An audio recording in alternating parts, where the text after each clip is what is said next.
Halo sahabat Kristen, kembali lagi dengan saya Efrata Basnanta Sembiring sebagai host di podcast kita pada kali ini. Di sini kita sudah berada dengan di antara narasumber yang sungguh luar biasa.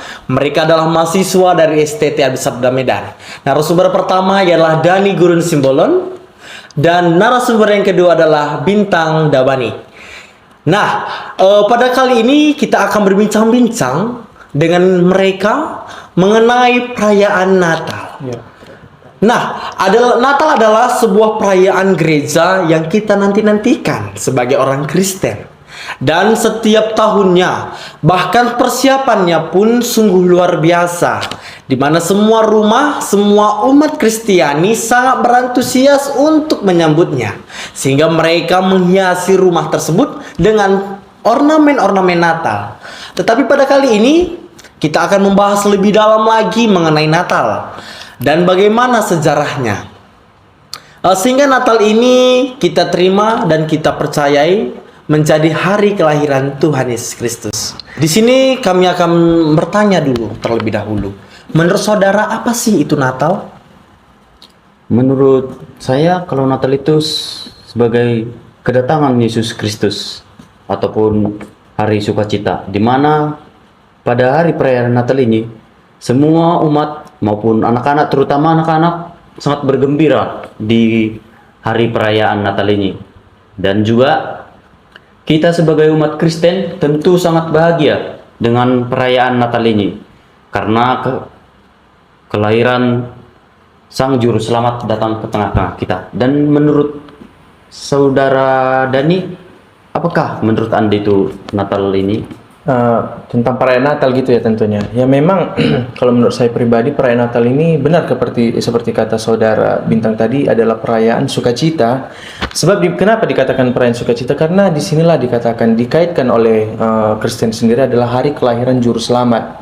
Hari yang telah dinanti-nantikan oleh bangsa Yahudi pada saat itu. Bangsa Yahudi yang dimana mereka telah berada dalam kegelapan yang sangat gelap, sehingga ketika datangnya nubuatan ini mereka menanti-nantikan diterimalah Yesus Kristus sebagai Tuhan. Tetapi bagi kelompok-kelompok tertentu, karena sebenarnya ada juga Yahudi yang menolak adanya Yesus. Jadi jika kita tarik kilas, ternyata jika kita lihat dari nubuatan Nabi Yesaya, di situ katakan bahwa akan ada suatu anak yang lahir dari seorang gadis perawan. Kita ketahui bahwa jika gadis perawan melahirkan, mungkin bukan kata mungkin, tetapi pasti tidak akan mungkin terjadi, karena yang dinamakan perawan berarti tidak ada pembuahan dari si laki-laki atau suaminya tersebut. Tetapi jika dia dapat melahirkan, berarti itu adalah suatu peristiwa yang sungguh amat luar biasa, di mana peristiwa itu peristiwa anak kudus, bayi kudus melalui perantaran manusia. Itu yang dinobatkan menjadi hari kelahiran Yesus sebagai hari Natal di kekristenan zaman sekarang ini. Jadi menurut saya iya seperti kata saudara Bintang tadi, bahwa itu adalah hari sukacita, hari kemenangan bagi seluruh bangsa di dunia, karena Juru Selamat telah lahir ke dunia. Lantas, bagaimana, apa sih latar belakang sehingga orang Kristen itu merayakan Natal pada tanggal 25 Desember? Apa latar belakang sehingga tanggal tersebut ditetapkan sebagai hari lahirnya Juru Selamat? Iya, tunggu. Kalau menurut saya memang jika kita juga membuka Alkitab secara detail, tidak jelas dikatakan bahwa bulan Desember Yesus yang telah dinanti-nantikan itu lahir. Mungkin saudara Bintang ada pemikiran yang jelas tentang mengapa pada tanggal 25 Desember tadi ya saudara? Iya. Memang mengapa pada tanggal 25 Desember Yesus ini dikatakan lahir? Menurut buku yang saya baca, ditetapkannya tanggal Natal itu yang buku berjudul tentang jurnal teologi yang ditulis oleh dosen kita sendiri, itu dengan Pardamon Munte. Ketika Kristen sudah diakui sebagai agama resmi di Kekaisaran Romawi, gereja juga menghadapi persoalan yang sama, yaitu tanggal perayaan pernyataan kepada dunia. Berarti di sini tanggal perayaan ini masih pelin-pelan oleh bangsa Romawi kuno, dan sebelumnya dulu sudah ada tradisi Romawi, yaitu perayaan kelahiran Sang Surya yang tak terkalahkan. Di Romawi kuno ini disebut sebagai Dewa Matahari. itu matahari. dewa matahari. Iya, iya. Jadi di sini mereka menganggap bahwa dewa matahari itu itulah diartikan sebagai juru selamat mereka. Makanya dijatuhkan kepada tanggal 25 Desember. Apakah ada menurut Gini, karena saya baru ingat ketika saudara Bintang mengatakan pada tanggal 25 Desember adalah hari perayaan Dewa Matahari ya. Karena menurut catat sejarah juga pada kira-kira tahun 336 sebelum Masehi, Kristen Romawi itu memang mengakui perayaan Natal itu pada tanggal 25 Desember. Itu juga memang historikalnya itu ada tentang tentang kelahiran Dewa Matahari. Tetapi bersama tersebut menjadi kebiasaan yang dilakukan oleh orang-orang Kristen melakukan perayaan Natal pada tanggal 25. Karena dikatakan bahwa Yesus itu kan pembawa terang ya. Ya, karena di Alkitab juga dikatakan bahwa Yesus adalah pembawa terang. Bahkan jika kita mau berjalan bersama Yesus, kita sudah dipastikan bahwa kita mendapatkan kekekalan itu. Karena dikatakan juga barang siapa yang ingin menuju Bapa harus melalui aku dulu, kata Yesus melalui Injilnya. Jika kita kaitkan dengan terang bahwa pada agama Romawi kuno ini adalah agama kafir bagi orang-orang Kristen. Tetapi seperti yang saya katakan tadi, ya pada tahun 300 Masehi, agama Kristen ini telah menjadi agama resmi di daerah kekuasaan Romawi kuno. Kita ketahui bahwa dulunya itu adalah gereja negara toh. Tentunya jika seseorang pemimpin memiliki agama tertentu, maka ya semua rakyat akan menjadi pengikut agama tersebut. Iya. Karena itu juga sudah kita ketahui sebelumnya kan. Nah, ternyata mereka mentransformasi atau mengubah makna dari Dewa Matahari ini. Ya, kita tahu bahwa matahari itu adalah cerah, pembawa terang. Mengubah segala bentuk-bentuk seperti itu kepada Kristus sendiri. Jadi di mana pada tanggal 25 Desember adalah hari yang sebelumnya adalah hari perayaan kelahiran Dewa Matahari. Ya, diubah menjadi hari kelahiran Yesus Kristus. Itu menurut orang umat Kristen sendiri pada zaman itu mengakui hal tersebut seperti itu. Berarti adanya transformasi atau perubahan.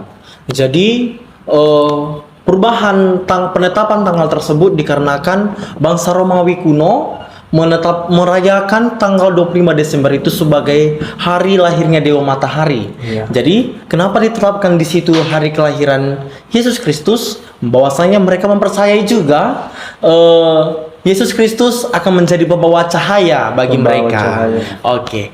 Jadi, pertanyaan selanjutnya, apakah ada pendukung dari Alkitab yang menyatakan tentang kelahiran Yesus tentang 25 Desember tersebut?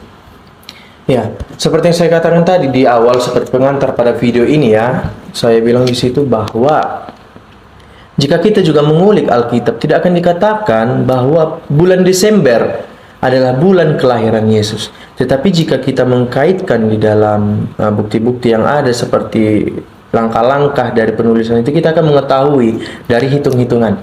Ini saya beritahu ya, jika kita membuka kitab Lukas di awal-awal bab pertama, malaikat Gabriel datang memberikan nubuat kepada Zakaria. Zakaria ini adalah suami dari Elisabeth. Iya benar, suami dari Elisabeth. Nah, apa isi pesan Gabriel ini? Mengatakan bahwa engkau akan mengandung anak. Tetapi Zakaria tidak percaya akan hal ini. Gabriel juga mengetahui bahwa Zakaria tidak percaya, sehingga yang mengatakan dengan jelas kepada Zakaria, engkau akan bisu sampai hari itu tiba. Nah, kenapa si Zakaria tidak percaya? Karena sebenarnya usia pernikahan mereka itu sudah lanjut, sudah tua. Elisabeth ini adalah pernikahan tua. Jika kita kaitkan dengan saat sekarang, mungkin adalah sebuah mustahil jika misalnya nih umur 60-an suami dan istri berkeluarga akan mengandung anak. Mungkin itu adalah sebuah hal yang sangat sulit diterima akal manusia, karena usia kesuburan seorang wanita untuk melahirkan itu sekitar umur 40-an, 42, 43 itu sudah sangat istimewa jika melahirkan umur seperti itu. Nah, mengapa dia tidak percaya? Karena usia pernikahan mereka itu juga sudah lama. Tetapi Elizabeth ternyata mengandung anak dari Zakaria, mengandung anak Zakaria. Tetapi pada saat ini, pada saat pemberitahuan Gabriel itu, Zakaria sebenarnya menjadi sebuah imam di bait suci, menjadi sebuah penyertaan. Tetapi karena dikatakan bisu, mungkin itulah maksud Allah kepada Zakaria, karena engkau tidak percaya, engkau bisu, dan engkau akan sulit memberi kabar kepada istrimu atau kepada siapapun bahwa kalian akan menerima bayi. Nah, ternyata jika kita masukkan ada nih dari buku yang bertulis tentang Proto-Evangelium of James, di situ dikatakan bahwa peristiwa itu bertepatan tentang hari penebusan bangsa Israel. Nah, hari penebusan bangsa Israel ini bukan pada saat itu ya, tetapi pada zaman-zaman mungkin bangsa Israel yang masa pembuangan bangsa Israel, masa pembebasan bangsa Israel. Saya sebenarnya kurang memahami atas konsep tentang penebusan bangsa Israel. Tetapi dari ulikan tanggal pada saat peristiwa itu adalah peristiwa penebusan bangsa Israel, di mana Zakaria memberikan kabar kepada di mana Gabriel memberikan kabar kepada Zakaria. Nah, ternyata 40 minggu setelah pengabaran itu lahirlah Yohanes Pembaptis. Mereka menamai nama bayi itu adalah Yohanes Pembaptis. Jadi menurut saya ini adalah sebuah catatan awal tentang hari kelahiran Yesus. Mengulik dari tanggal-tanggal. Apakah mungkin saudara Bintang bisa menambah tentang peristiwa Yesus sendiri? Karena Yohanes Pembaptis ini adalah saudara Yesus, karena Elizabeth dan Maria ibu Yesus itu juga memiliki ikatan saudara. Mungkin saudara Bintang bisa menambah ini, karena ini menjadi sebuah cerita yang sangat menarik, karena di mana bahwa Yesus lahir pada bulan Desember. Bisa kita baca atau dimanapun seperti kelahiran Tuhan Yesus ini, seperti Maria tidak mempunyai ikatan suami istri kepada Yusuf. Mereka masih tunangan, atau dibaratkan bahasa Tobanya seperti, kalau di bahasa Toba seperti martupolo ya. Ikatan janji. Iya, kalau kami di Simalungun seperti mau ke jenjang pernikahan. Tetapi di situ Maria sudah mempunyai kalau di bahasa mengandung. Tentu di situ kan, kalau kita tarik di konteks sekarang, kalau di masa kita, kalau di zaman sekarang, kalau belum ada ikatan ataupun pernikahan, kalau masih bertunangan dia, itu tentu sangat tidak wajar lah, sebagai hal hina, iya. Ya. Karena gini dulu, mungkin pun jika dikaitkan dengan saudara Bintang, jika nanti mempunyai istri tetapi si istri tersebut mengandung, mungkin pasti saja saudara meninggalkan ya. Setuju itu dengan akan tanda tanya kepada perempuan. Tanda tanya, ya. Tetapi di situ Yusuf tidak mengambil hal positif. Tidak mengambil hal positif. Maksudnya gimana? Dia tidak mau, seperti dia tidak mau menerima dari kandungan si Maria tersebut. Dia mau meninggalkan seorang Maria tersebut, karena biasanya kalau kita kontekskan masa sekarang, kalau ada pun kabar seperti itu, pasti hal yang memalukan sih. Ya, apalagi seperti di kita kebatakan ini ya. Iya. Mengetahui bahwa si menantu dari orang tua kita hamil sebelum kita menikahinya, itu membuat sebuah malu sih. Apalagi masih tunangan, sangat memalukan. Tetapi di sini ada malaikat Gabriel yang datang kepada Yusuf. Janganlah engkau tinggalkan Maria, yang anak yang dikandungnya itu adalah anak dari Allah. Tentu kalau sudah ada pesan seperti itu, tentu Yusuf sangat kaget dong dengan kabar begitu. Dia terheran-heran atau sangat merasa bagaimana ada kuasa roh kepada tunangannya tersebut.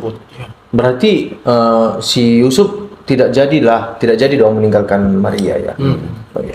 Dia setelah didatangi oleh malaikat Gabriel itu, dia berarti menerima bahwa itu adalah titipan Roh Kudus yang harus dijaga mereka, gitulah ya. Jadi jarak antara Yohanes dengan Yesus mungkin memiliki waktu yang sangat dekat ya. Bersekitar yang pernah saya baca bersekitar 6 bulan ya. Nah, gini juga nih, seperti menarik. Ini hal yang menarik. Karena seperti dikatakan saudara Bintang tadi, proses lahirnya Yesus. Tetapi dikatakan juga di Alkitab bahwa Elizabeth selama mengandung itu ia hilang atau tidak menerima kabar selama 5 bulan ya. Ya, 5 bulan lamanya. Bulan yang ke-6. Tetapi pada bulan yang ke-6 Maria mengandung. Oh, jadi setelah 5 bulan Tidak menerima tidak kabar. menerima kabar dari Elizabeth, malaikat Gabriel menjumpai Maria, Ya, mendapatkan kabar bahwasanya Maria sedang mengandung juga gitu. ya. Sebenarnya bukan Maria sedang mengandung, tetapi akan mengandung. Berarti kan kita kaitkan nih 1 bulan. Setelah dikatakan nubuat akan mengandung, belum tentu tidak mungkin dong 1 bulan dilewatkan. Pasti juga akan di dalam 1 bulan itu juga akan mengandung. Iya. Tetapi dia malaikat Gabriel bukan mengatakan sedang mengandung, tetapi akan mengandung. Dan juga hal ini juga diberitakan kepada Yusuf. Mengapa diberitakan? Pada saat yang bersamaan ketika Maria mengatakan kepada Yusuf tunangan itu, ada gerakan seperti kata saudara Bintang tadi, ada gerakan dari hati Yusuf untuk meninggalkan Maria. Tetapi Allah dengan rasa penuh dengan sukacitanya memberikan kabar melalui Gabriel kepada Maria, tidak ingin Yusuf untuk meninggalkan Maria juga. Ya.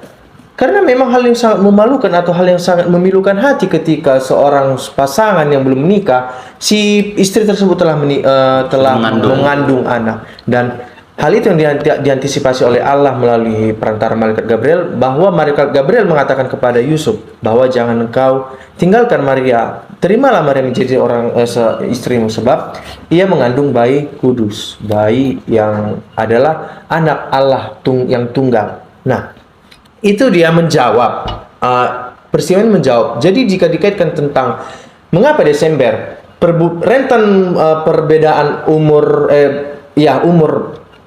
Yohanes Pembaptis dengan Yesus sendiri adalah 6 bulan. Di dalam dikaitkan sini umur Yesus dalam perbedaan 6 bulan ini bukan umur ketika dia lahir, tetapi ketika mengandung. Ketika mengandung. Sebab dalam janin itu juga dihitung, mungkin kan dalam janin juga dihitung nih berapa usia kandungan Anda.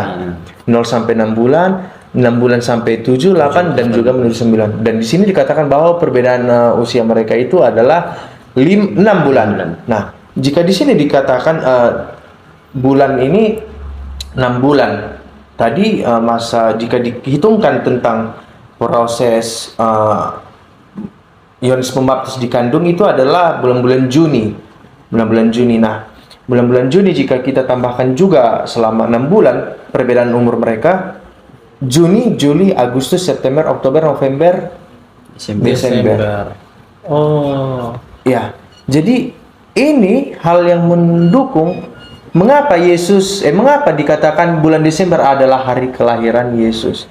Tetapi juga ada catatan-catatan juga, sebenarnya saya kurang fasih untuk mengatakannya dan mohon koreksi ya sahabat-sahabat juga. Mungkin kami di sini juga mahasiswa yang butuh ilmu lebih. Tetapi jika kami di sini diwawancarai dalam hal podcast, jika ada sesuatu hal yang salah dari kami, ini adalah bisa dikoreksi oleh teman-teman. Dikatakan juga bahwa sebenarnya jika dihitung melalui bulan Juni sampai tambah 6 bulan tadi itu jatuh kepada tanggal 24 Desember. Nah, sementara kenapa pada kalender gerejawi dijatuhkan hari kelahiran Yesus itu pada tanggal 25 Desember? Jika kita buka dalam Alkitab, Lukas tadi juga dikatakan Yesus lahir pada malam hari. Ya, malam hari mungkin kita bisa mengetahui belum fasih sebenarnya malam itu dari jam 9, 10 atau kapankah. Tetapi perlu kita teman-teman mengetahui bahwa perhitungan hari pada Yahudi itu adalah pada jam 6 sore. Itulah dasarnya mengapa umat Yahudi melakukan peribadahan itu pada hari Sabat. Hari Sabat. Dan diambil oleh kita itu hari Minggu karena perhitungan. Tetapi orang Katolik juga melakukan perubahan dari hari Sabtu ke hari Minggu, itu adalah jam 6. Makanya ada misa di jam 6 sore. Ada misa Katolik di jam 6 sore. Seperti yang katakan tadi teman-teman, ini mungkin masih pemikiran-pemikiran yang terlalu luas, tetapi juga saya ada landasan beritanya mungkin nanti ada di deskripsi ya. Dari mana saya mengatakan itu, kenapa pada tanggal 20 jadi tanggal 25 Desember, sehingga jika dijatuhkan dari perhitungan itu jatuh pada 24. Itu juga ada di channel YouTube. Tadi saya lupa. Mungkin nanti di deskripsi ada link YouTube untuk mendukung perkataan saya ini. Jadi ini jawaban-jawaban kami yang mendukung mengapa Yesus lahir pada tanggal 25 Desember dan mengapa perayaan Natal gereja saat ini jatuh pada bulan Desember. Tanggal 25 Desember. Oke, sungguh luar biasa ya pembahasan kita pada podcast kali ini, sehingga kita sudah mengetahui pemahaman yang baru mengenai kelahiran Yesus atau Natal tersebut, gitu. Mungkin masih banyak nanti pertanyaan-pertanyaan yang timbul dari podcast kita pada hari ini. Nanti mungkin di hari-hari selanjutnya kita akan kuak lebih dalam lagi mengenai Natal dan kelahiran Tuhan Yesus tersebut. Jadi di sini kami ucapkan banyak terima kasih buat kehadiran narasumber kami, Dani Gurun Simbolon dan Bintang Damanik, buat kesediaan waktunya untuk melakukan podcast pada kali ini. Oh, tunggu juga. Jadi buat teman-teman semuanya, senantiasa bersukacitalah dalam perayaan Natal. Iya. Itu dia tambahan dari saya untuk menutup perjumpaan kita pada hari ini. Oke. Juga terima kasih kami ucapkan kepada para penonton yang sudah setia untuk selalu nonton dan mendukung channel kami. Selama kiranya saudara juga mendukung terus dengan ketik like dan jangan lupa subscribe dan share ke teman-teman lain. Subscribe itu gratis dong. Iya. Oke. Sekian podcast kami pada hari ini. Kiranya Tuhan Yesus memberkati. Shalom, sampai jumpa lagi.